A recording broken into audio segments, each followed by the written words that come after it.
Option నీకు ఆ chance నేను ఇవ్వలేదు, నువ్వు నాకు ఆ ఛాన్స్ ఇచ్చావు అంతే. అది నువ్వు అనుకుంటున్నావు. అవును సరే ఒకటి చెప్పు నాకు. ఏదో అంటున్నావు కదా, నేను ఆ ప్రయారిటీ నేను చూపించాను, ఇది చేశానని చెప్పు. ఆ చికెన్ పీస్ కాకుండా ఇంకేమైనా, ఇప్పుడు నేను కూడా ఫస్ట్ ఏదైనా ఒకటి ఉంటే నీకు అవ్వకుండా లేను. సో ఏదో నేను చూపించలేదు, నువ్వు చూపించాను, నేను చూపించట్లేదు ప్రయారిటీ అన్నట్టు. ఒకటి ఎగ్జాంపుల్ చెప్పు ఒకటి.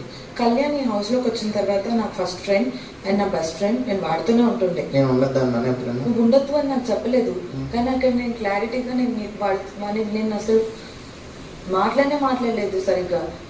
ఏంటి మాట్లాడలేదు సరిగ్గా? నేను మొత్తం నీతోనే ఉండిపోయాను. నేను గొడవ అయిన తర్వాత అంత సీన్ లేదు. గొడవ అవ్వక ముందు కావాలంటే కళ్యాణ్, నువ్వు కావాలంటే అసలు మాట్లాడలేదు నువ్వు. ఇప్పుడు నేను వాళ్ళతోనే ఉంటున్నానా? నేను ఇప్పుడు గురించి చెప్పట్లేదు, అంతకు ముందు దాని గురించి